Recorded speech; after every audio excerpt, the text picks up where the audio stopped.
No. To receive apologies for absence. We've got 5 apologies for tonight. Liz O'Brien. No, sorry. Wrong page, sorry. No. We'll not get to it. No, I don't think so. Stonebridge, Councillor Stonebridge, Councillor St John, Councillor Dalton, Councillor Beck and Stephen Baker. Okay, there's 5. Would you accept those apologies, please? Yep. Right. What's their excuses, Mr. Chairman? No idea. No, it's not. Just hang on. You can't, listen, Chair, you can't make a statement. If somebody asks you what's the excuses, you can't say no idea because they're written down in the, I'm not saying you've got to say them. I'm not saying you've got to read them out. I don't view them as being excuses. What I'm saying, the reasons, and we're not obliged to divulge that. They have just asked us to. Just let me clarify what I was. Let me clarify what I was saying. Let me clarify what I was saying. Right. Let me clarify what I was going to say was. I don't expect. I'm going to carry on, John, until. Disclose members' personal interest in any items we discuss. Yeah. Right. What's your point of order, Stuart? right, my point of order is to make an explanation of a previous comment. The point I'm making is, I don't expect you to read out where everybody is tonight, because there's some discussions whether we should or not.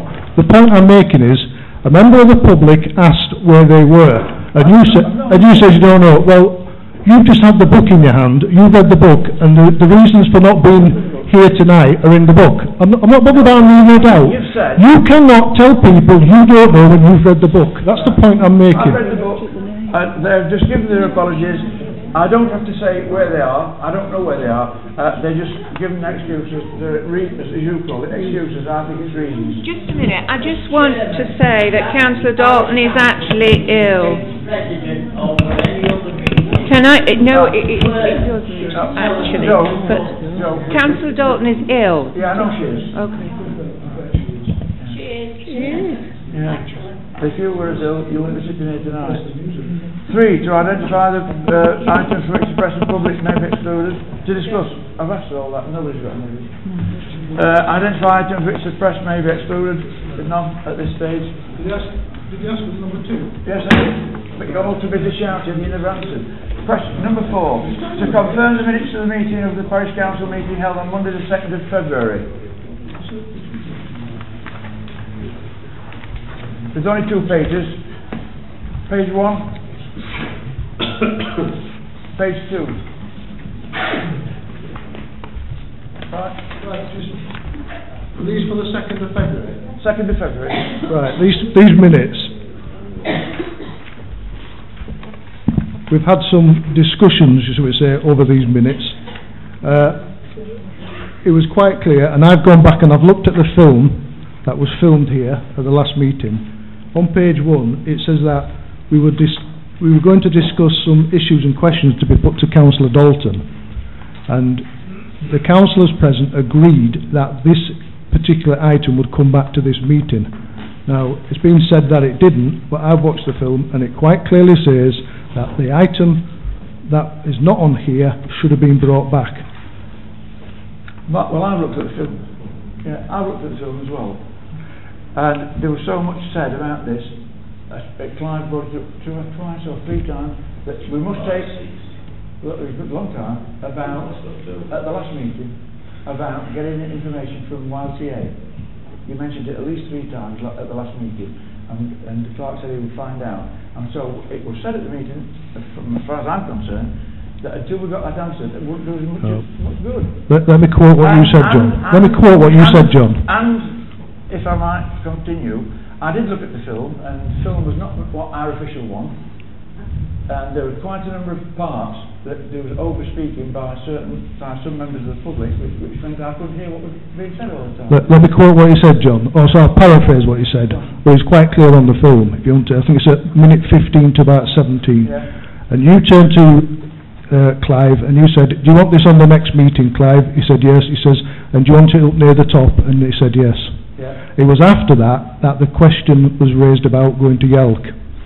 Yeah. So if you've seen the film, then you know I'm right. Well, I thought those two were both put together, and that's why I agreed with the clerk. And we couldn't put it back on again anyway, because it wasn't 5 days notice. You It's can't, already gone out. you can't agree with something that's on film to prove it wrong. An amateur bill, yeah. Right, can I... You've got to approve now? Well, the only people that can prove them are Councillor Jarvis, Councillor Dalton, myself, and you. I'm not approving it. So we're only 5. But the council votes anyway, so whether you're here or not, you're still allowed to vote. Might make that clear. So is somebody going to approve these? No? Yes. I mean, as far as I was concerned, the minute is accurate, and the reason it is accurate is because the only motion on the table was Councillor Jepson saying that he wants to go to the YLCA. There was discussion on the other side, with the council about putting it on the next agenda. The chairman agreed that it would go on the next agenda. But Councillor Jepson never asked for an amendment, or nobody asked for an amendment to Councillor Jepson's motion. And so therefore, the only motion on the table, after a 5-minute discussion about letters, etc., was the motion that he put about the YLCA. So that's why it was reported the way it is. Right, can I have a proposal that these minutes are correct? Right, one proposal. Anybody second them? On the opinions that you've heard? Well, if there's no second, we can't sign them, can we? Yeah, yes, well, proposal seconded. Can I just come in with a proposal second? I find it quite amazing that two people, one's proposed it and one's seconded it, and neither of the two people were at that meeting. So I would ask the question, Alice, how can you approve something that you wasn't a party to? Well, still, it's probably wasn't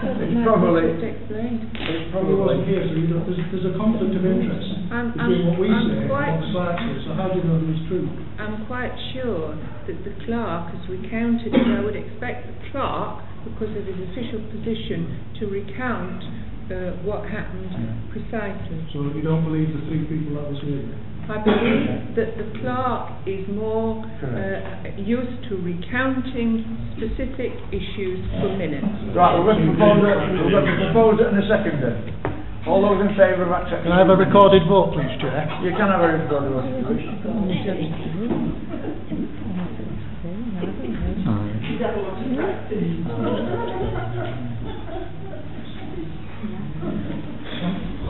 Doesn't matter if you don't get signed, does it? Oh, thought somebody was having a joke. Somebody having a joke?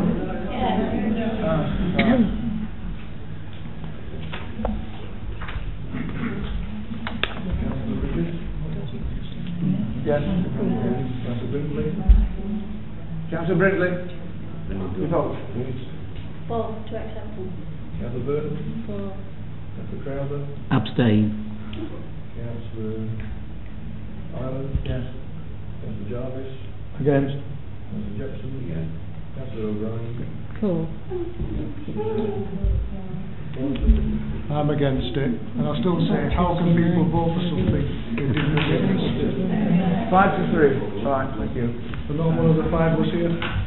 So I do apologise. Which was the...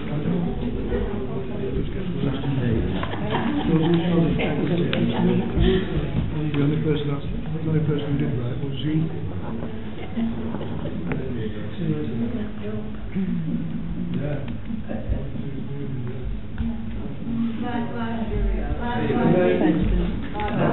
Right, Bill.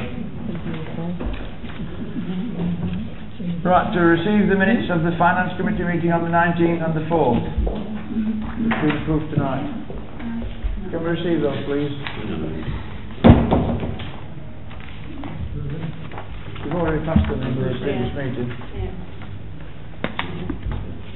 Yeah, I'll approve those, John. Yeah, we did. Yeah, we've made an amendment. All those in favour? Receive. Thank you. Consider planning matters. List 3, item 0011, alterations and extensions to the tropical butterfly house. All in favour of that? Go ahead. suppose we accept that. It's not an objection, Chair. No. It's just the fact that I presume all the work is inside the boundaries. Yes, it is. So, there's no Yes, chance of plans in that. Right, as it's just been said, all the work's inside. I've no objection to the actual work that's proposed. But there is one thing that does concern me. The butterfly house is getting bigger and bigger and bigger every year. That's good for the local economy. That's good for local people's jobs. What concerns me is the amount of vehicles that are starting to attend. Now, last year, if my figures are right, they said they had 125,000 visitors. Yeah.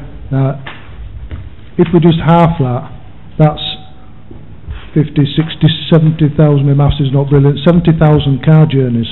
Yeah. Now, them car journeys have either got to come up through Woodsets, Yeah. or they've got to come up Brighton Road, Yeah. possibly Dinnington. So my concern is that the roads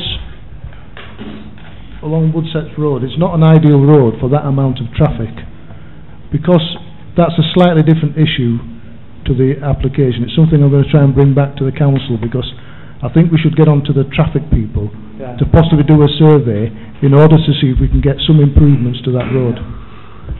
Can I just add a bit on that, John? I was at a Woodsets Parish Council meeting the other week. They're concerned like we are about the condition of Woodsets Road. Yeah. There is no work going to be done on there in the foreseeable future.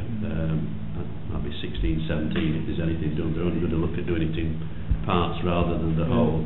And like Councillor Daunton said, it is going to be a problem, because while nobody wants to stop the butterfly house being successful, and hopefully it helps the local economy, I think we need our MBC to be on board. Yes. It's all right. It's all good and well having all that traffic going on there, but that road is a disaster. But you don't, And it must be one of the worst roads for people claiming against the Borough Council the condition of cars when they hit the potholes. So I think it's not the butterfly farm's fault. They're being successful, and good luck to them. But I say it's the Borough Council's fault that we don't get that road improved and the rest of the roads through the village, because all the traffic to that point, unfortunately, comes either Lakeland Drive, Woodsets Road, Brighton Road, and all the roads in the area that are falling to pieces. So I think we should try again to see if we can get something done on that stretch of the road. Not an I objective. don't think we should fool ourselves by the figures, because don't forget, this is over 363 days a year, and you don't get how many thousands to it? You don't get all on the same Well, day. they said about 125,000 visitors. Yeah, visitors. And I do it Yeah. well, Well, divided by 363, and with your maximum you get. Plus coaches, yeah. Pardon? More and more coaches. And coaches. Just that you can't walk on there, it's not safe. So if you get one coach, that's probably 55 visitors. And I'm just saying, don't let's get mixed up by figures of people going up there, because when I've ever been up there on weekends, there's never more than 200, 250 cars. Because there aren't car park spaces. What? You'll be past the bank holiday. I've been on a bank holiday. I've been on a bank holiday. Can I just make one more point here? Again, it's not a reflection on the butterfly farm, but the amount of litter that goes on that stretch of road there, they've been in contact with myself and I think Councillor Burton about the litter on Woodsets Road that they constantly have to pick up, which is unfair on them. People just either park on there or chuck it along there. There's no money to cover the rural network. They're kept the same as day 57. Again, it's an issue that we need to take up with the Borough Council, I think, to try and improve that. The result last week. Right, list number 6, the extension 46 Windsor Walk, Southampton. Neighbours? Right. Plus any further plans? Right. To receive notification of extension at Northampton Industrial Estate granted conditionally. To receive notification that the new dwelling on Wrighton Road was withdrawn. And to receive notification that the right to speak regarding the 9 dwellings at the Costa Workshop. So it's in here. If everybody wants to go and say anything, they're quite entitled to. This is one where we objected as a council because of the number of vehicles on the A57. It was too dangerous to get a road safety issue. Can I just come in again on this one? Another traffic issue. I personally haven't got a problem with the actual houses. We've got a traffic issue around there. For those that are not aware, there's a preliminary plans in to build a possible industrial estate at the new Todrick roundabout. And there's also plans in place to build another industrial estate down at Fox Covert, down by the scrapyard. Now, RMBC have objected to the one in Nottinghamshire, on the Nottinghamshire border, on the grounds that it would affect the crossroads at Southampton. Now, when we was talking about this before, there's been no mention from RMBC whatsoever about any issues to traffic at Southampton. So, if I get my paperwork in time, I'm going to speak on that particular issue about the traffic. We have Are you going to... I hope to get there if I'm able. The thing is, we've got the crossroads themselves. We have a busy petrol station in and out. Cars turning out the petrol station, trying to turn back to Sheffield. So there's 2 petrol stations. That junction is becoming more and more crowded. If, as they're proposing, it gets more housing again on the site behind the petrol station, the traffic's going to get worse. I think RMBC need to give us some indication what they are saying the problem is at Southampton. They can't object to an industrial site on the border when they're going to put one at the other side. I think there's another objection. Actually, the cause, Stuart, is not just these things. It's all because, the majority of it's because of the works at bypass. The heavy goods vehicles couldn't get around to top of Potter Street and Potter Street. That was it. It was 90-degree bend. They couldn't do it. They had to go up the A1 as far as the Bolton Shoe to go to Leeds, or then the M18 to go on the M18. Up the works at bypass, everything comes to Anston. That's basically our problem with the works at bypass. Sell a zone. Hey? We need a zone. Can I just make a comment on that one about the extension ENC, Chair? It was granted conditionally, but there's a condition in it about discharging the surface water from that yard, and I'm going to contact Environment Agency and West Ham, speak to Mike about it, just to let them know, because they might be interested to follow it up and see where actually that water does go into, because if it goes into one of the water courses that runs into the Rhine or the brook, it would be good if we knew actually what was, if it's just surface water, if it's something else that's finding its way into there. Especially now that we're getting fish back. So it may be something we bring up at the Stoneswood meeting and contact the Environment Agency about it. Put it on the agenda. Yes, I'll put it on the agenda. Thank you. Right, we'll move on to item number 8. Councillor Jepson to request by Councillor Jepson that members not present at the meeting on the 17th of November state their position with regard to a resolution passed in relation to the local plan consultation. Well, there's only one here that wasn't at that meeting, that's Liz. Yeah. So would you like to answer that, Liz? No, I don't mind telling you. As far as the gypsy site, travellers site, is concerned, I object to that on the grounds of I don't say it because I don't think it's right to have it near a railway line and a canal. And you know how we argued for more parking at Kiverton Park. And yes, at the transport. And I don't, I think there are other uses that would be better used for us. So I object to that one. Plaxton site needs to be developed. Make the whole place look a lot better. So I agree with what people have said there. Penny Peace Lane, I think that road's terribly narrow. So I would object to that. The part of it's in the green belt, but it's the road, access road around there. It's going to be a big problem. And the other one is I think we should have a big gap between one village and another. The wildlife and wildlife corridor, things like that. So I think that's kind of the end of the wedge that we're going to be joined up. So I object to that one.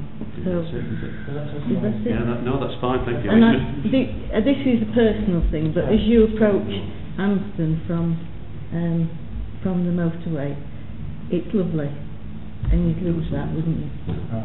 No, that's fine. It's just to make sure everybody's. Right, to discuss recommendation by Councillor Jepson regarding his meeting with Friends of Anston Burial Ground. 5. I think they've all gone.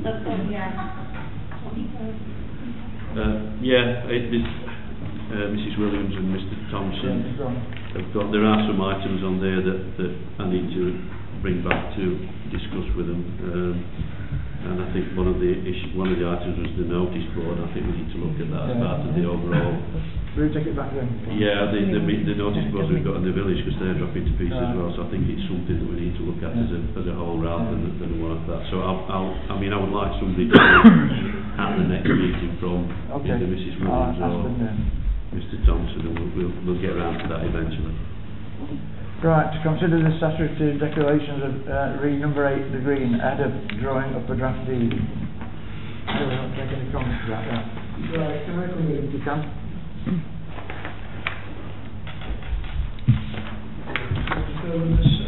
Right. The council has got a piece of paper in front of them, which is C8, which is that one. We can discuss this in open session, because we discussed it at the last meeting in open session. I don't believe that number 8, the Green, has made a satisfactory case for saying they have a right of way over the Green. Just by signing a document and then referring to a judgment on another property, I don't believe justifies it. But in saying that, I'm quite clear that if number 8 was to go to court, I'm quite sure the judge would see in their favour and possibly grant them, as I can't say what the judge says, possibly grant them a right away.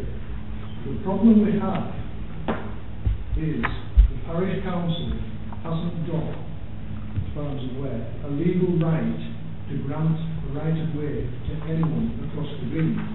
Therefore, we cannot grant the right of way.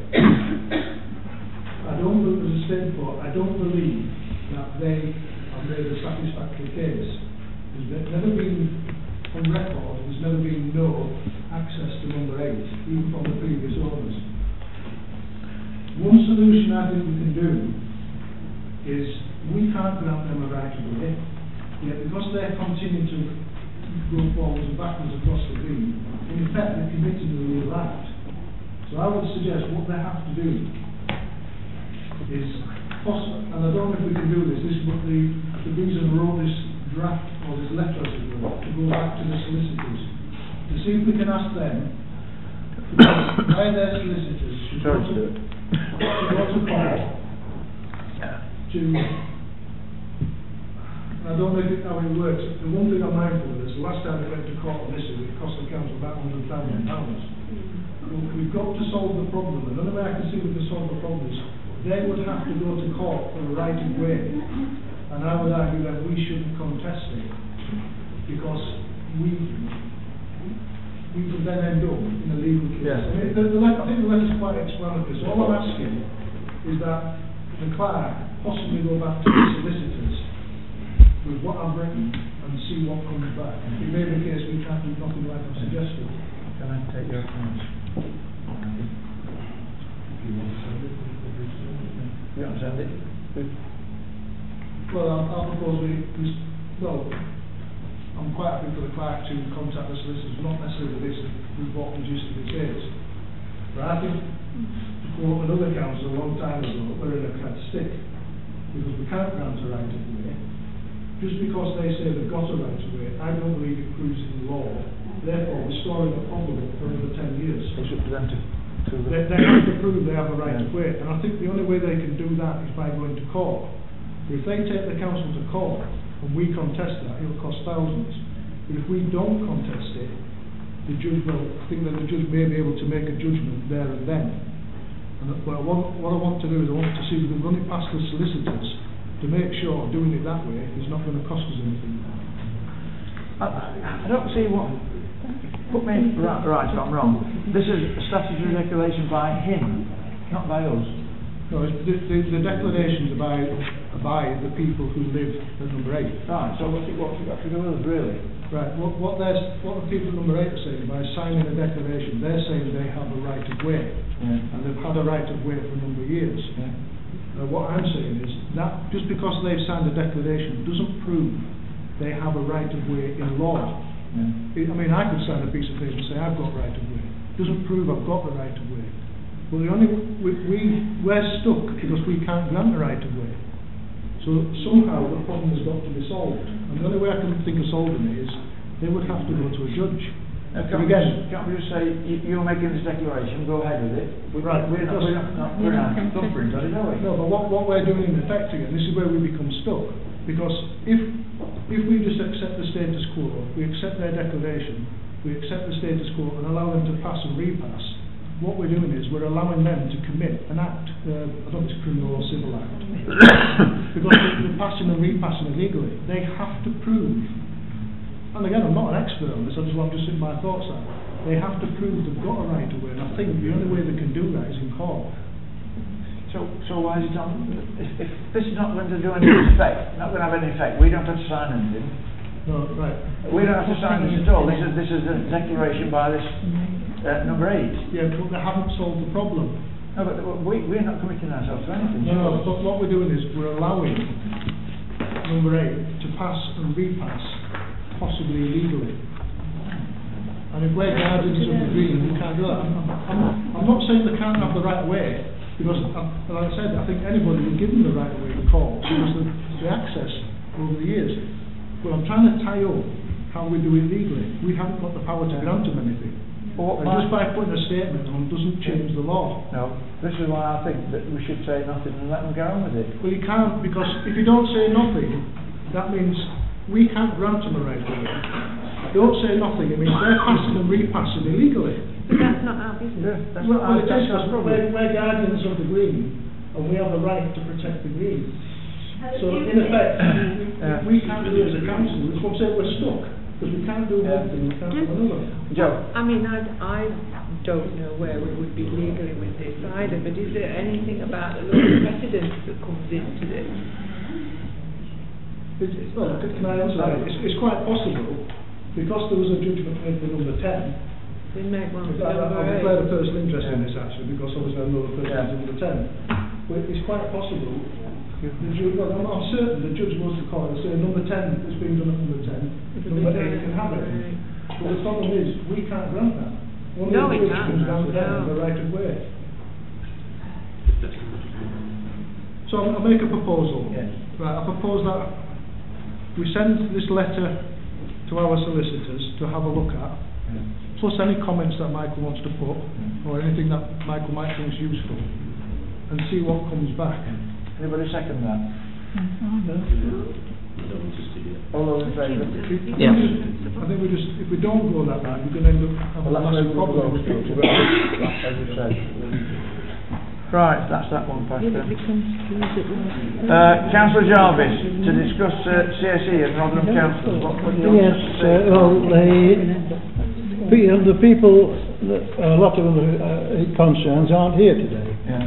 But I'm going to go on because I've been waiting for this for 5.5 months. Yeah. Now, in 1760s, in Parliament, Edmund Burke said, "For evil to prevail, good men stand by and do nothing." Well, I believe some of our councillors, a quarter of our councillors, have done exactly that. These poor girls recruited for sex, prostitution and beatings, and even worse, as has previously been heard. One was raped with a broken bottle and nearly died. Another one did die. She was murdered and dumped into the canal. Laura Wilson, that's right. And all these 4 people have had were at the 2012 seminar and knew all about it. Parliament's debated it 4 times, at least 4 times in this time, from 1997 to the present day. So 650 people up and down this country knew all about it. And the 4 people in question for me are Robin Stonebridge, Julia Dalton, Joe Burton and Ian St John. Some of those have been pronounced not fit for purpose. In fact, one of them has been, the Labour Party's stood her down.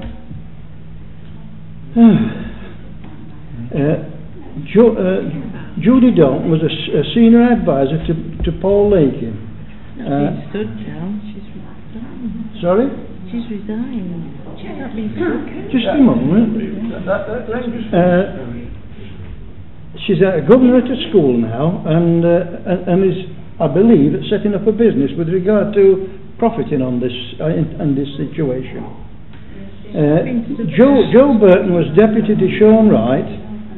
She was a part of the risky business thing. She may well have been a key holder to that office where the papers were missing. It was risky for those children, but didn't seem to be any business of the people involved. Gordon, can I just interject a minute? I think the saddest part of this is that there've only been 6 prosecutions and there's 1,400 girls. It's got to be more than 6. They can't tackle 600 times each. I'm not saying that. I'm not saying there's any less and any more. There's been a failure down the line somewhere. Yes. You've got to start with police. That's well. right. Yes. I'm not arguing that. Already answered Mr. Lewis that we believe that any perpetrators of any wrongdoing should be prosecuted. Right. And it's up to the authority now to get on with it. They've been told by Houses of Parliament they've even installed 6 people in Rotherham Borough. So I don't really think we here as a parish council can do about it. Yeah, well, yes, there is. I think there is, and that's what I'm getting at, Chair. Right. Go on, carry on. Can I? The fourth one, Ian St John, was mayor during some of this period, so he knew all about it.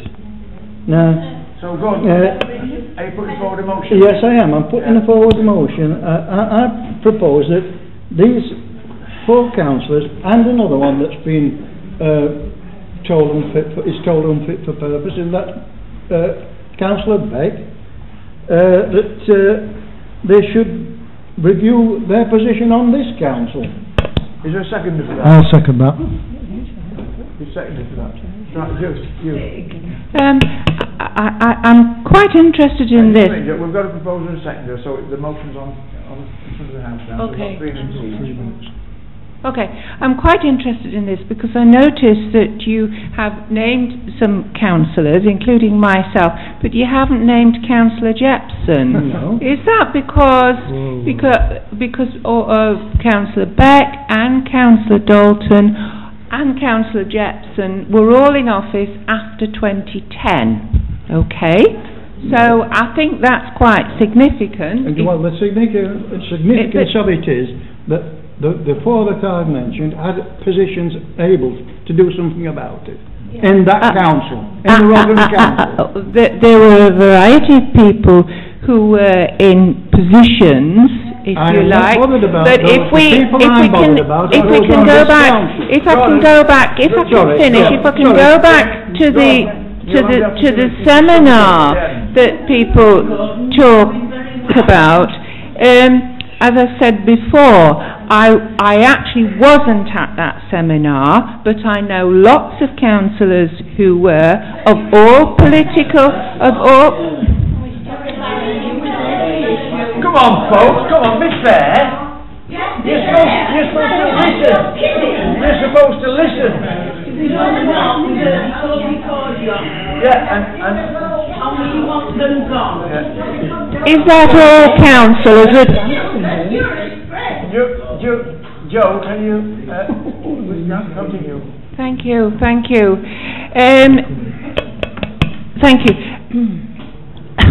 If I can say that when the J report came out, now we'll repeat, we were all very shocked to read that. Okay. Now, if I received a report on child sexual exploitation, I asked questions about it, and I did do that. Yes, I got some answers, but by and large, and this strikes me as being very interesting, and I think it is something that I hope is going to be pursued. By and large, we were always told that the police have an operation ongoing. You can either believe that or not. Okay, Joe. Yes. Okay. And there are many people who are saying, and I am one of them, that, you cannot challenge, if the police Of course you can. are involved in something and say they are taking action, I would be quite interested to know what people felt my response should have been to that, and I would actually welcome that. All right? Yes, I do. And I am told. Joe, this is not the discussion group. It's not the discussion group. Thank you very much. Stuart, let's do what we say. We've got 3 minutes each. Right, well, what I think is quite sad about this whole issue is, first of all, it's the kids that were involved, but the second thing I think sad on a different level is that all we ever hear from RMBC councillors from day one is denial and deflection. No, that's not just excuse me, I didn't interrupt you deliberately. Right, the reports are quite clear. Not one report, 2 reports are quite clear, and it condemns anybody who's got history on RMBC. Now let me just go through some names. Robin Stonebridge was an RMBC councillor throughout the whole period of the reports, the J report. Councillor St John, he was the mayor, as you said. I don't know if he had a cabinet post, but I think he did at the time. But he was also on one of the child safeguarding committees. Judy Dalton, I'll come back to Judy Dalton. You yourself was on the children's committees as a senior advisor, is that true? That's true. Right. At a meeting at Rotherham, the question was asked, did senior advisors get the same paperwork as the chairman? The answer was yes, and that was from Paul Lakin, who stood down because he had to go. Let's go back to Councillor Dalton. The reason why she's not standing next year, or it's our belief she's not, because she's twittered it, is because she's been deselected. And the reason she's been deselected, well, you can shake your head, this is what other people think, we're all entitled to different opinions, is because she was savaged in the Casey report. Now, you've already denied this. Just put your hand down. I didn't interrupt you. Right? In the Casey report, they said the CSE is continuing, and anything to do with the taxes wasn't robust, and any programmes would take 5 years in. She was criticised in the Casey report, definitely. Let's go back to Clive. Let's go back to Clive, because this is let's go back to Clive. Clive was on no committee at all to do with children. And I think it was 2011. So this is just another deflection onto other councillors to take the blame away. Shame on you, and you should go. No, nothing to say. You're only allowed to speak once, I'm afraid. You haven't had a word, Joyce, yet? No. Anybody else want to speak? I would like to say I'm as appalled as anybody about this child sexual exploitation. I'm a granny, and I'm a great granny, and the thought that somebody could hurt any of my youngsters would, I'd swing for them, basically. But I think it's very wrong to talk about councillors who cannot defend themselves when they're not here tonight.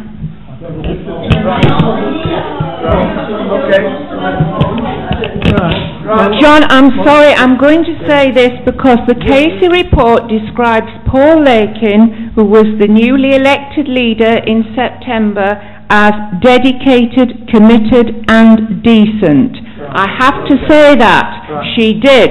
And Judy Dalton was not slated. The taxi service prior to Judy taking over was slated, but Judy was not slated, and Judy has not been deselected.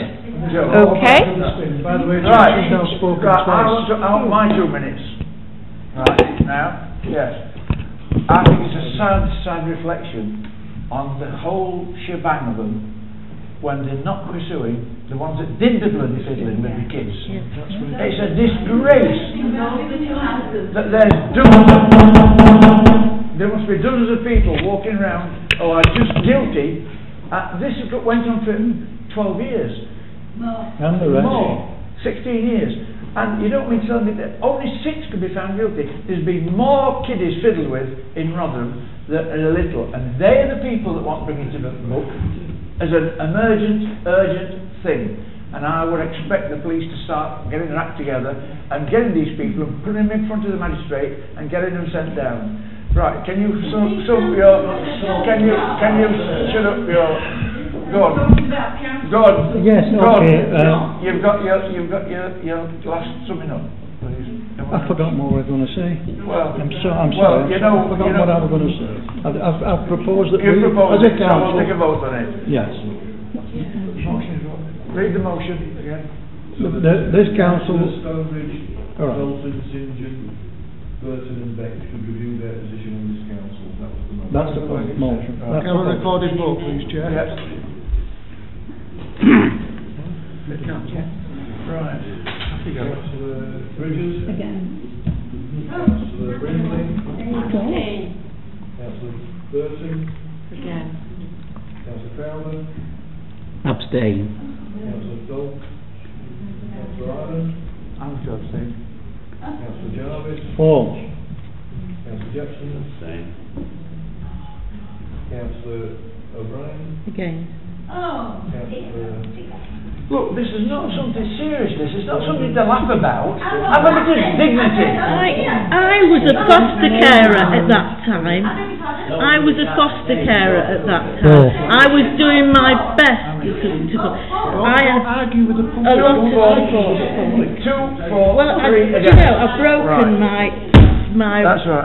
rule that I set myself when I was Yeah. Next one. To consider reinstating Council Thornton to the Finance and General Purposes Committee. Next year, Clive. Can I just declare a personal interest in this? I tried to do beginning of the meeting, but you talked over me. I know it's down under yourself, but Oh, I mean... Yeah, doesn't it say I support it, does it? No, where are we? You asked for it to be put on? Item Yes, 5. I asked, yeah. It's really to try and resolve the issues that we've got regarding the finance committee meetings. Councillor Dalton was taken off the committee last year. I can't remember the contents of the email to you, John, but basically they didn't pass every finance meeting, as Councillor Crowther knows, because she tries to chair them. I think it was really to try and get all the agenda items we've got until the end of the year sorted out, because if we do as we've been doing, I for one am losing exactly where we are on some of these issues, and I'm sure there are some that need sorting out before the end of April. In fact, I think we've got a finance meeting on the day before the elections, I think, on the 6th of May, I think there is. But it's really to try and get this issue resolved. I mean, Councillor Thornton's argued his case for those tonight, and we've worked around that. It's just really, at the end of the day, I suggested that if he's reinstated on the committee, then you've got the power at the end of the day to kick people out of the meeting, and I would expect that the chairman's commission to be obeyed. Are you seconding this, John? Yes, I'll second it. That's how seconded by John. Everybody got anything to say? Yeah, I mean, the problem I have with it is that obviously a vote was taken to exclude Stuart from those meetings. Now, what Stuart does is he arrives at the meeting, sits at the table and won't leave, which stops us having the meetings.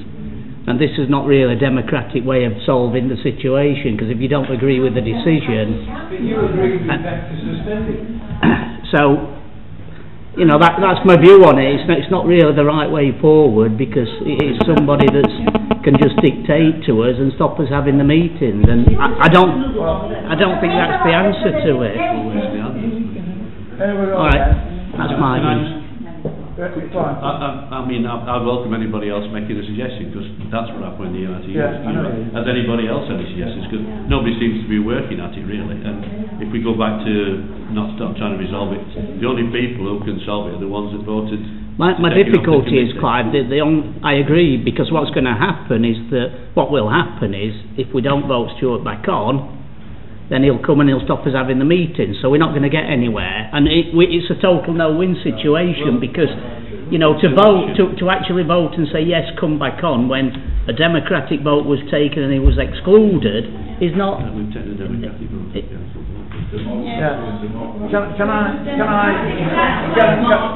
I make it clear that Stuart was not... Well, it's recorded down. All you want is a Labour council, you don't want any of this. Are we recording this as well? Is all this recorded? I might make a comment here that Stuart was never kicked off the Finance Committee. He was never elected onto it in the first place. That was it. and that was May last year, in the May meeting. He was not elected to go onto the committee, which is an annual thing. So it was never kicked off, it was never put on. But if he's never been kicked off, John, why does something come up under the on his system? It was never put on. It was never on a part of the committee. Never put on. You've got to be elected to the committee. It wasn't until it was inconvenient for them. Anyway, anybody else around the table here got a comment? Joe? Yes, I just wanted to say though, I think there's an issue here, isn't there, about, I mean, we've been talking about who's a fit and proper person to be a councillor. Are we still waiting for a hearing with the Standards Board for when Councillor Thornton slapped a member of the public, a 72-year-old member of the public? I believe we are, aren't we? And maybe when that's resolved, we can make a decision. I'm saying when that matter is resolved, then maybe we can make a decision. Okay, Joyce. Right, you've said interest, Stuart. Yeah, you have it. I have a chance to speak, and I've sat and let everybody else speak, so now I'm going to put my version of events. Right, my version of events is this. 2 years ago, the now discredited councillor, RMBC councillor and parish councillor Beck, made false allegations against me in this council, and it was backed up by all the Labour members. They all agreed that there was false allegations. That banned me for 1 year. Councillor Stonebridge banned me for 1 year. A councillor who's hardly turned up for any meeting whatsoever since. The second year, and this is the one that the chairman refers to, is immediately the committees came up. Councillor Beck yet again jumped straight in and said we'll keep the committees as they are. It was immediately seconded by Councillor Dalton, and therefore I was shoved off the committees again. It was a vindictive move, and I believe the people sat round here, the Labour members, all voted for it. They knew what they were voting for, and they knew why they were doing it. It was vindictive. Now, just let me finish, I haven't finished yet. My point is this. On the meetings, the finance meetings, where there has been purely finance issues, I've not sat at the table. I only sit at the table when there's items of a general nature, parish council nature. I was elected by the people to represent them, and I will sit here and represent those that elected me. I've told the chairman how to solve it, I've told the finance chairman how to solve it, and it's simple. Stop putting items of the general nature on the finance committee. Now, but we've got a bigger problem here, because it's not only the finance committee I was wrongly evicted from, I was also evicted from the Stoneswood Advisory Group. That was because I was asking awkward questions. And I was also evicted off the staffing meeting, because again, I was asking awkward questions that Councillor Dalton didn't like to answer. So tonight, who are you talking to now? I'm talking to you. I'm explaining my point, just like you've allowed everybody else to have their say around here. So why is it every time I speak you want to stop me? Because the rules say 3 minutes. Right, you didn't tell this lot they had 3 minutes. Right. How many times have I said it? Right. I'm going to make an amendment to the proposal. And the amendment is that I be allowed back on the Finance Committee, the Staffing Committee and the Stoneswood Advisory Group. Right, is there a seconder to that? They're probably not going to know because they're all neighbours. Look, stop insulting me, will you? There's a seconder here. Who's seconding that? Don't And we'll have a recorded vote, please. Recorded vote. This is for the amendment first. He works harder than a skateboard commission for a year. Nobody else wants to Can I just make a point here while Mark is doing that?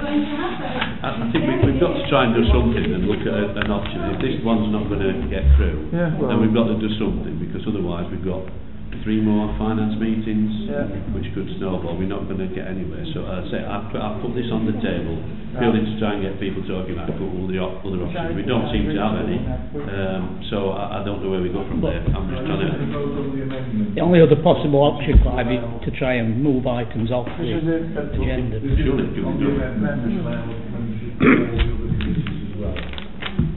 Councillor Again. Councillor Brindley. Councillor Burton. Councillor Crowther. Against.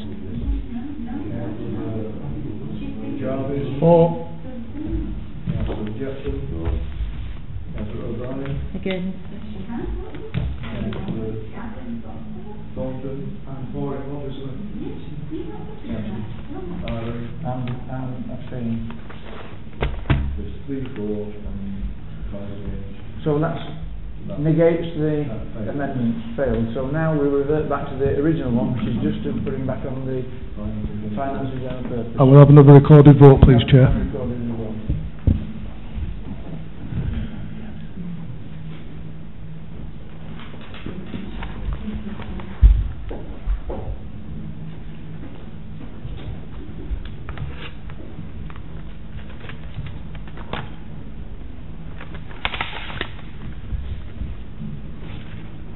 Councillor Bridges. Against. Councillor Brindley. Again. Councillor Burton. Yeah. Councillor Crowley. Against. Oh. Councillor Jarvis. For. Councillor Jepson. Councillor O'Brien. Against. Councillor Thornton. Obviously for. Councillor Ireland. I'm abstaining. Let me tell you this, I haven't done this without taking advice, and I assure you, every time there is an item of general parish council business on the finance meeting, I will sit at this table. And I've done that, and I've taken it on advice. Okay. And if you want to go to the monitoring officer, please feel free, because I know you've already done it. Right, we'll move on. How dare you go beyond when your councillors don't even... Can we not even look Leave at it up. altering the agendas? Yes, So of course we can look at that. it's not beyond the way of man to push something forward, because this is serving nobody any good. Well, we can do that.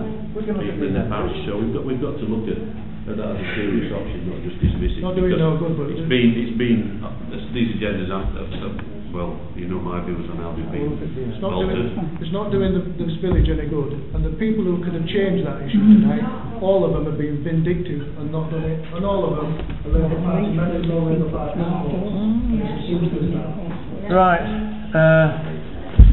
to consider approving the installation of the grinder on the skate park. You've got the picture.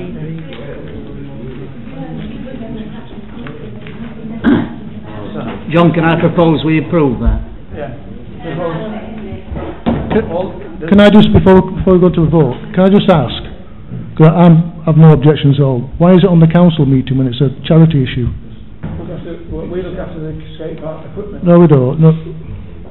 Yes, we do. Right. It's on charity land, but we look after the equipment. I was asked to put it on this, I put it on the charity agenda, I was told to put it on the But it has to be council. approved by the charity as well. Does it not? Yes is the answer. Is it approved by charity as well? No, but this is a council meeting, does the council approve it Well, first? just ask the question, answer the question. Does it also have to be approved by the charity? I suppose so. I don't really know. You don't know, but your chairman of both the charity and the council, so you should know. No. Can I just say, I was asked to put this on the agenda by Mrs. Warhead, a few 3 or 4 weeks since. I think the senior administrator set out in the covering email about what needs to be provided by the contractor who's willing to supply this. I think it's free of charge that he's going to install it and supply it. Am I right, Yeah. Sandra? So what he'll have, I mean, I don't know the name of the gentleman. I think it's something to do with the.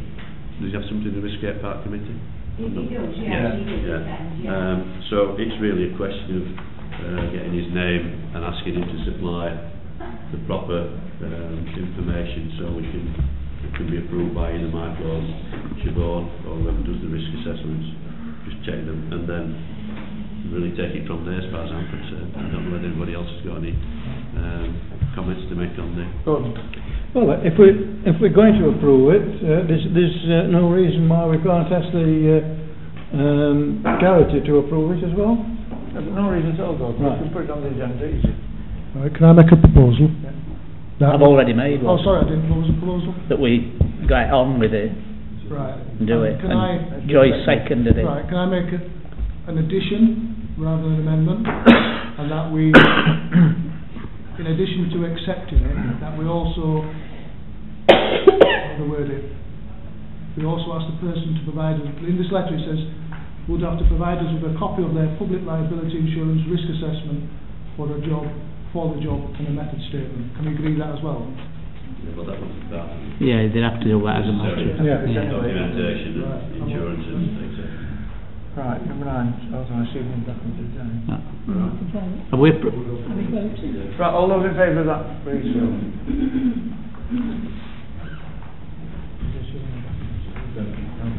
No, number 9, no sealing of documents. Can Michael email to Miles what he wants then? Yes. Thank you. I'll tell him what's happened, anyway. To discuss, no resolutions, there aren't anything for 10. To receive an update regarding the archaeological dig. Can I come and ask the question again?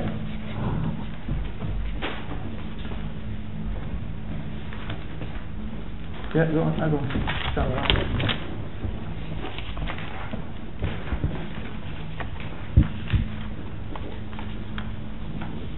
Yeah, go on.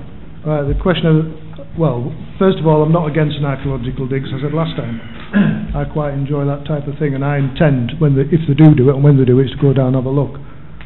I'll ask the question again is, what are they digging a hole for, to look for, and whereabouts are they doing it?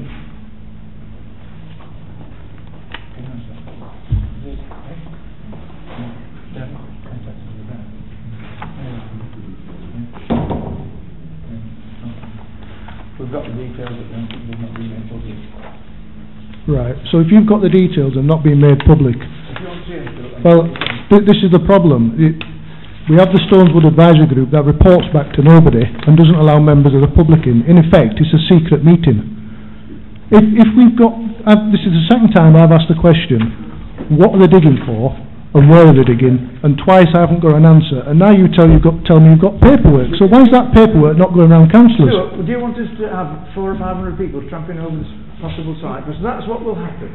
What's that got to do with the question I've asked? What's that got to do with the question I've asked? The question is, if you want to know, you can... No, the thing I'm pointing out now is, why haven't we been told? We've been kept in the dark. I've just said that it's stop people tramping over the... No, hang on again. That's a bit of an odd argument as well, is I'm quite sure if we're having an archaeological dig somewhere in the woods, which in effect is public land, well, why can't the public come and look at it? Why can't we have 10,000 people there watching it? There's nothing secret what we're doing. We'll be tramping over the site before it's... Well, people tramp over the site every single day. Well, that's how it is. So anyway, can somebody forward me then, the answer to my question is, where are we proposing to dig, and what are we proposing to dig for? Is it just a test ditch to see if there's anything there, or is it in a specific location for a specific reason? I'm sure you can give him that. It's like secret squirrel club. Is that the motion then? Pardon? I didn't say anything. I didn't make a proposal. It's an exciting thing. Wouldn't it be nice to know it? You know, we're going to do a dig. I think it's really exciting. Shame that we can't know. You have to propose, Lisa, you want paperwork? No, I don't need to have a proposal to get the paperwork. If the client's got the paperwork, he can just forward with me. I haven't made any proposal at all.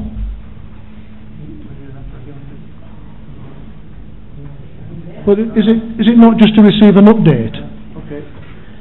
You'll get that information. Right. Was the thing to receive an update? Was the agenda item to receive an update? Regarding the archaeological dig. So the item is to receive an update. Councillor Burton turned and said and received it, which is an effective proposal. So now we need a seconder, then we need to vote on it, then we can move on. Right, stand for a second, Matt. Right. All those in favour? Right. The local council's update. Oh, sorry, I missed that one. To discuss public path claims. Where's that? Can't go no paperwork now, have we? It's a little secret thing you don't know.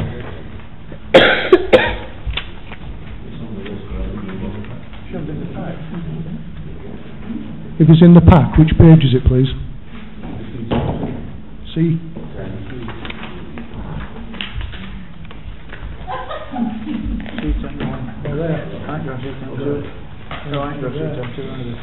C10.1 is the archaeology.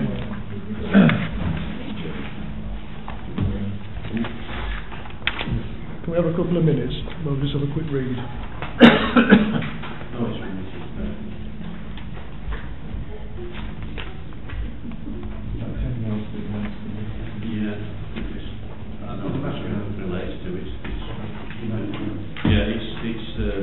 Actually to do with a member of the audience, Mr. Sadler, I think has been working on this for the last couple of years. I think we've been getting communication from him about to get the way identified, and Richard Petter was the rights away officer who's working trying to do that. I think that the clerk said there's only a bit in Anston, but it's still a bit that's in Anston. I think lots of Anston people use it. Yeah, they do use that area. Dinnington Town Council supported that, I think, if I remember correctly there. So if I'm wrong, but I think they did go along with that in the registers. But there are a lot of people, you can see where quickly on Lakeland Drive, at the bottom near the Fairway shop, you can see where people use that area for public rights. So it's really get them registered. I'm not sure about the legalities after the Can I just ask a question? Is there a time limit on this? Sorry? Is there a time limit on this? I think it's 2024 something. All right, right. But apparently it's looking like that's going to be extended. Can I suggest, because I mean, it doesn't look like any other council has seen this, can I suggest that we defer this to the next meeting, the next council meeting? So, I mean, because I've not seen the document, I know which path you refer to, but I'd like to look into it a bit more, because I'm in favour of all footpaths being kept.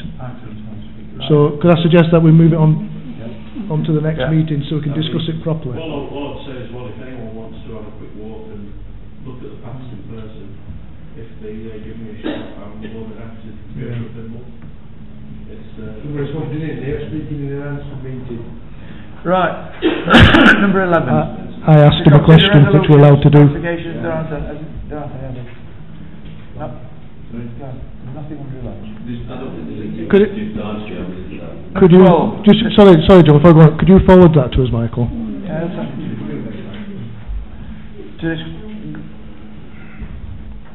Nothing under 11. Number 12. To discuss matters notified by clerk. Councillor Baker, shall we leave this until he comes next time? Yeah. Right. I spoke to him tonight. He has to send his apologies. I think he's having to babysit quite at short notice. Basically, if you just get to his letter, he's wrote a letter into the council. Let me just find it for you. Have you had any further communications from Lafarge? He says. Right, this relates to the quarries down at bottom of Lindicdale. We agreed as a council, I think, to bring the people, or Lafarge's agent, which I believe is Savills, to ask them and invite them to come to a meeting so we can discuss the quarry issues in more depth. I think, I can't find the paper. Yeah, it is. He's asking for if we can have an environmental inspection. I can't remember the wording, but I can't. Have you got it there, Claire? I know we're resolved to invite them to a further meeting, but I feel it may be productive to ask them to bring specific information to the meeting before we consider their further offer. I would like the issues of the bridge, the access track and the access rights to Branchcliffe Quarry clarifying. In addition to this, I think we should ask them at their expense to carry out a phase 1 habitat survey using a suitably qualified ecologist. This information is essential to enable the PC to establish what our liabilities will be in the event that we take on the responsibilities. So he wants us to. Right. Can I make a proposal? I'd like to propose that we write back to either Savills or Lafarge, whichever's appropriate, and we ask them. And we ask them if they could clarify the issues of the bridge access track and access rights to the Branchcliffe Quarry. And then can we also ask them the second part, in addition to this, I think we should ask them at their expense to carry out a phase 1 habit survey using a suitably qualified ecologist. Is there a second for that? Oh, right, that's a question. Yes, when you're talking about the second bit and asking for a suitably qualified, does that mean that you did say at their expense, didn't you? Their yes, expense. you did. Yes, sorry, because I was thinking, does that involve us getting quotes and things like that? You know, because those sorts of things can be often quite expensive. So. Just to clarify, the thinking behind getting a survey is one of the quarries is actually a triple SI site, and obviously that will have implications if we were to take that on. It did come up in conversation about all the birch trees. I think it was silver birch trees that are in the quarry, and there was mention that some form of survey had been done, and there was possibility funding from English Nature or whatever they call themselves now. And the idea about asking for the survey first is, if we ask them to produce a survey at no cost to us, we will then have a full 100% idea of what we're actually taking on. Because it's quite possible there could be all sorts of things there we don't know about. And that's the reasoning behind it. You bring a proposal, I've got a second for that. Yeah. Send Councillor Baker's email to Savills to find out when the next meeting will be. Well, basically ask them if they will clarify the position of the transport and the survey. Yeah. It's all in the email. Yeah. So we need to contact them to find out when they want to meet and to answer the other questions. Yeah. Right. Okay. Councillor Thornton to all in favour? Yeah. Councillor Thornton to discuss the audit recommendations. Right. I brought this up at the last finance meeting. Right. If my memory serves me right, I haven't brought the paperwork with me, which is not very good. In April, I think it was, we had an audit which we get on a regular basis. Now that audit picked up that there was several monies owed to us by various groups that hadn't paid the bills. What was the reason why or when? One of the recommendations, or probably the only recommendation from the audit committee, they recommended that we put things in place to prevent it happening again. Well, so far, to date, we haven't carried out that recommendation. So, I'm saying to the council is, we need to come up with some form of format to prevent large sums accumulating that are owed to us. Well, first of all, we asked for a deposit. First. Are you on about football fields? I'm on about, well, I'm not going specifically, I'm on about, what they're saying to us as a council is we need to put measures in place to prevent large sums of money being owed to us in the future. Now that makes common sense. The only money that we collect from the council is for allotments. All right, right. So what I'm going to propose, and it's open for discussion. It's only when somebody might have a better idea. My proposal is this: is that we propose that the clerk comes to us as a council or as a charity, but we'll discuss that in the charity if we have to, at regular intervals, and I'm looking towards the clerk for advice on 3 months, 4 months, 6 months, and the clerk reports to council how much is owed and what the reasons are. In that way, I think what happens is the council's then fully aware what's going on, and then the council's in a position to make a decision what we do about that particular item. But also, it gives the clerk clearance in the sense that the clerk has brought it to the attention to the council and hands responsibility from the clerk to the council. So that's the proposal. But I'm looking at Michael now. Would you, if that's a good idea, would you suggest 3 months, 6 months? If you're happy to do it monthly, that's probably even better.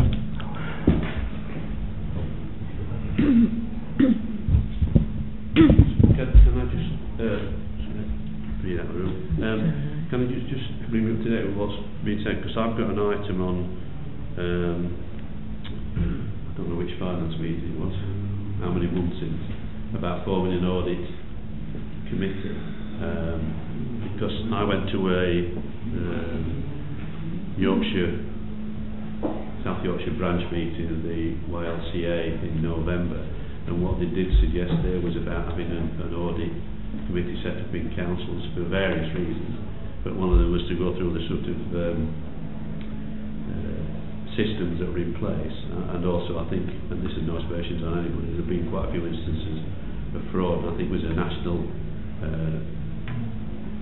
suggestion that parishes and town councils set up an audit committee to actually look at things like that, and as I say, it's on a finance meeting somewhere. I've got more information on that, so if you want to discuss that, whether that ties in with what you're saying. What I'm proposing is that I thought the council, the regulators rules to how many zone and the reasons, and the regulators rule them. Right, so that, well, we can still have a look at that other one, because that was to set something else up in place, but no, I agree with that. I think it's... Do you second that? Yes, I second that, yeah. I think it's beneficial from everybody's point of view. All those in favour, please show. Yes, I think so. Councillor Thornton, to discuss correct protocol regarding points of order. Right. The reason I put this on, and is to discuss the correct protocol regarding points of order. Around this table, there are lots of people that stand on points of order. Now, everybody around the table, if they think they have a point of order, they're allowed to stand up. That's not a problem. The reason I've asked for the correct protocol, I'm looking at you, Chair, because you've got the rules in front of you. Right, is on occasions I've stood up on a point of order, several occasions, and other councillors or councillor has also stood on points of order. Now, when I've stood on a point of order, I have continually been talked over. I've been told to sit down by yourself, and when I've stood on a point of order, other councillors have stood up and they've been allowed to be heard first. So, I'm asking you, Chair, now is, can you tell us what the correct protocol is regarding points of order? A councillor may rise to make a point of order or a personal explanation. A member rising for this purpose shall be heard forthwith. A personal explanation shall be confined to some material part of a former speech by him which may have been misunderstood. A councillor raising a point of order shall identify the standing order which he considers has been breached or specify the irregularity in the meeting he is concerned by.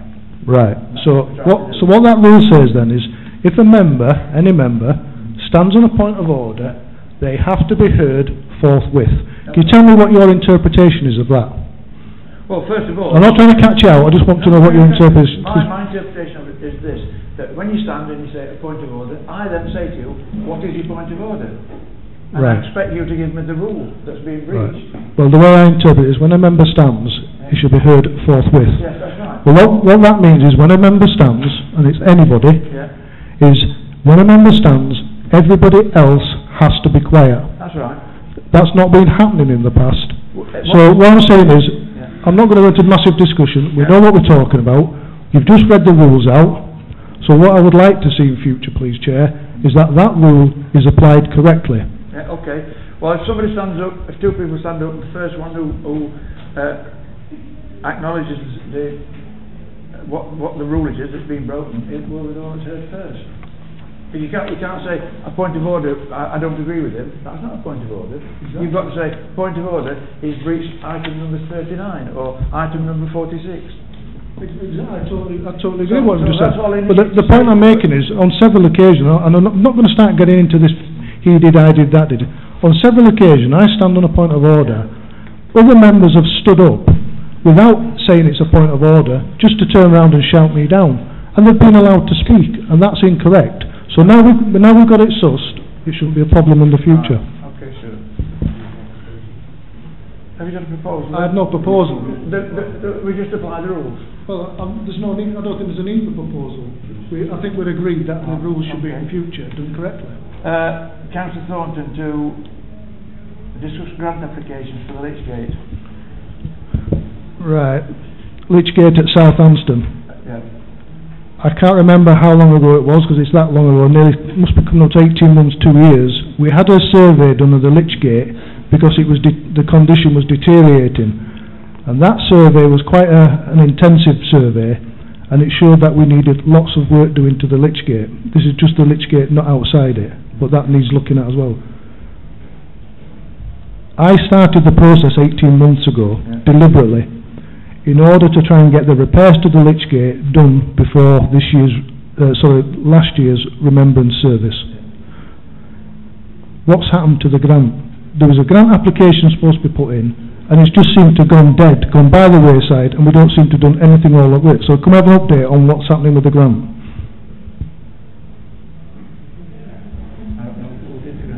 Well, as far as I know, what happened was,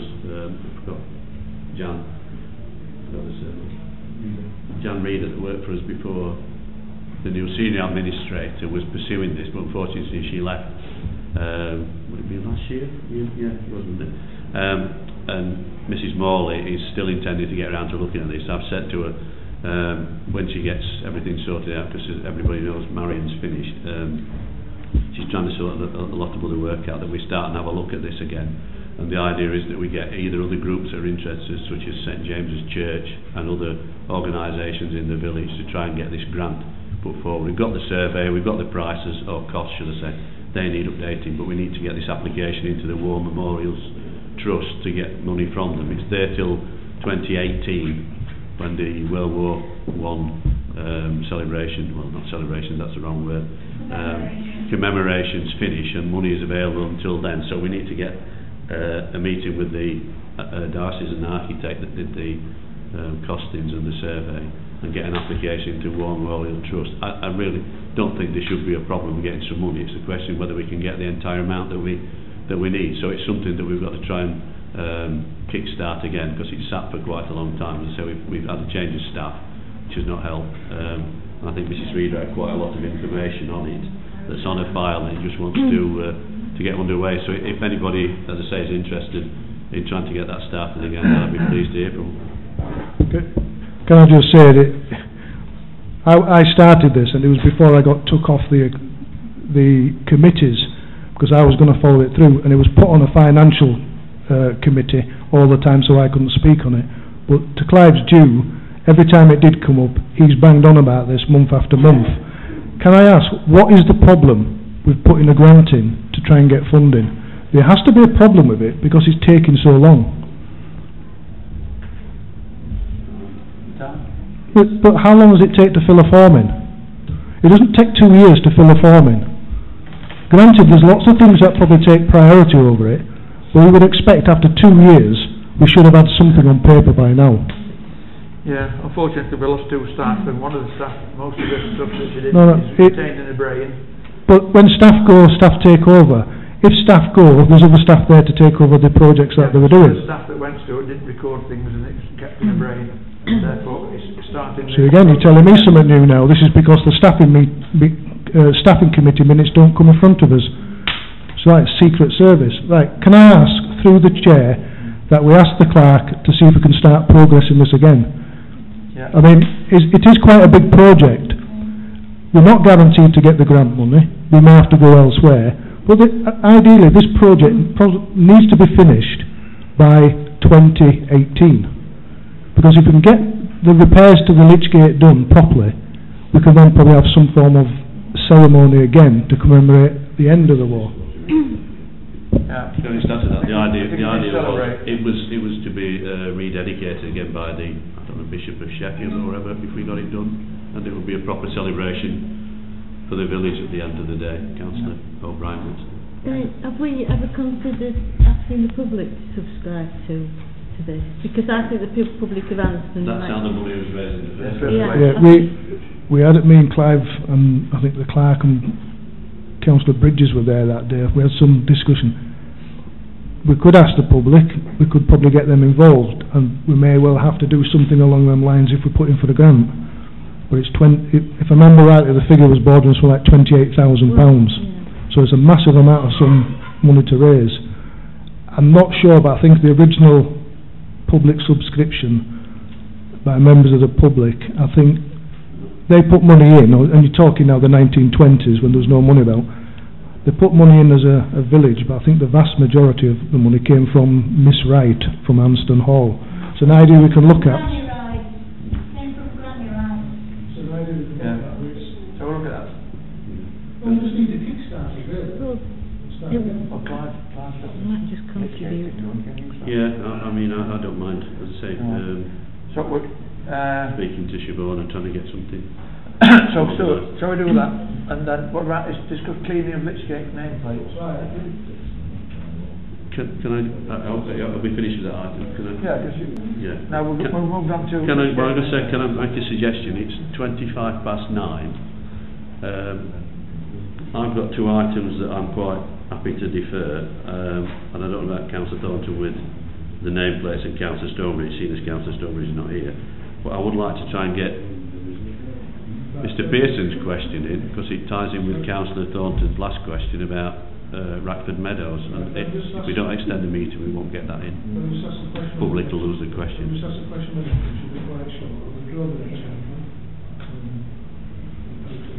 The next one is to discuss the cleaning of the Lichgate nameplates. I'm going to ask the question now, I'm looking at the clerk through the chair. Last year sometime, I can't remember when it was, June, July time, I think we passed a resolution with the £2,000 we had standing in reserves that was allocated for cleaning the nameplates. Did the nameplates get cleaned? The nameplates didn't get cleaned because there was conflicting advice from specialists as to whether A, they could be cleaned up or not. One memorial company said that it was just totally destroyed and there were the ideas. So guys, I think we're going to go back to Andrew Shepherd. Right. It was time with the Lichgate meeting, because he's the expert. Right, I know, I'll say be quick, I'll try to be quick. This Andrew Shepherd, is he running a business now, or is he on his own, or what's his position? Well, what I'm saying is he a person we can go back for advice to get that one sorted? Right. Right, I'll email you later, Michael, thanks. I withdraw the item to discuss the attendance of Councillor Stonebridge, because he's not here. Right. I don't think he'll ever be here. There you go. As I say, I'll withdraw my items, and if we want to go on to that last one, which is about Mr Bernie on Ratford Meadows. Mr Pearson raised earlier on. Can I just come in on this one, John? I'll read my letter out now. You want me to read the email out? Yeah, I'm going to read the email out, Yeah, so you know what my position is on this. We'll have a discussion. Any burning should stop. There was a thing. I am doing, just bear with me. There was a thing about the burning or proposed burning up in Ratford Meadows, and I wrote, any burning should stop immediately. The issue should be put before full council for discussion. The parish council did not spend hundreds of thousands of pounds of taxpayers' money to turn Ratford Meadow into a waste tip burning site. This land was purchased in order that it would help protect Anston Stones Wood. You cannot have an environmental argument to protect land then destroy it by leaving large patches of burning upon it. The land at Elliott's Field is already ruined by burning and dumping of waste, and I'll go on to say, why buy fields under the pretence of protecting them, then proceed to desecrate them? I personally don't think we should be burning any rubbish in that field. I don't know who's responsible, I'm just saying I don't think we should be burning in there.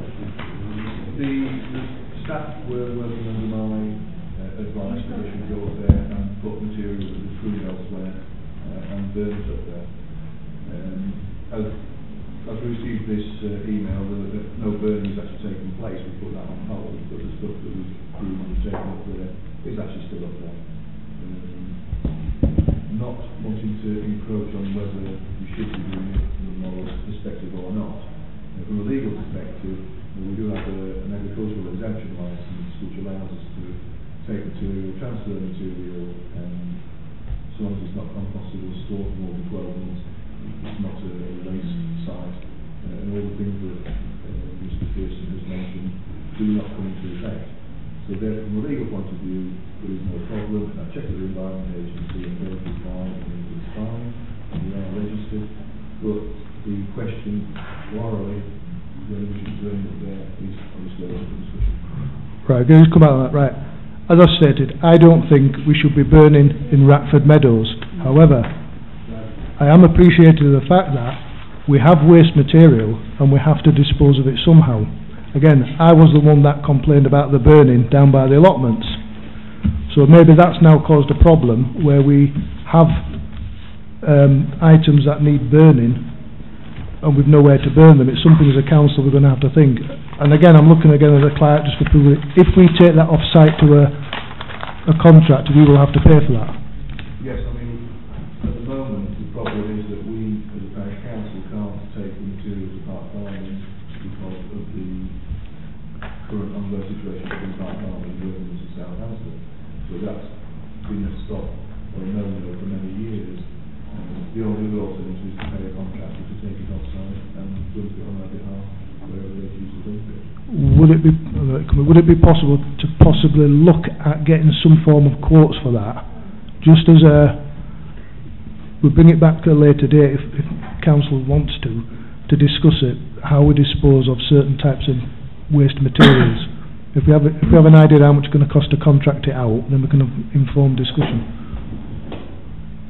Can I just add a bit on this, John? We're going to have to suspend.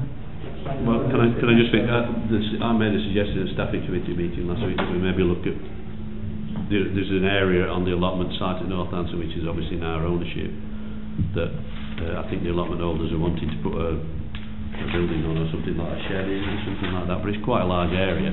There is permission for burning on the allotment given to the allotment holders as long as they observe the sort of like politeness and rules and don't burn when the wind's in a certain direction. And it's a big enough area, I'm sure, to actually cater for what we do. I might be wrong, but is it a possible solution that we could use that since it's our land? I don't think it's going to harm any of the allotments. It solves the problem of Rackford Meadows. I mean, I don't know whether that's a viable option or not. I take, you know, if somebody's got an opinion on that, it's just the fact that we actually own it, and it wouldn't, if it's done properly, it wouldn't cause a problem to anyone.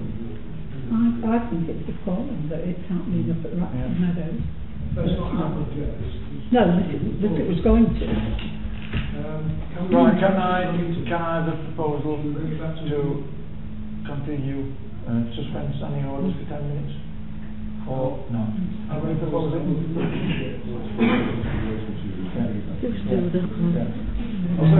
Well, get quotes for disposal of this material and bring it back to another meeting. Is there anybody propose that we... Mr. Chairman, extend it 15 minutes. Everybody propose... You propose that we extend the meeting for 10 minutes. And a seconder? Right. Okay. All those in favour of extending? All those again? Okay. I'm afraid. You've got cast and vote. I've said the meeting's finished. No. How can we just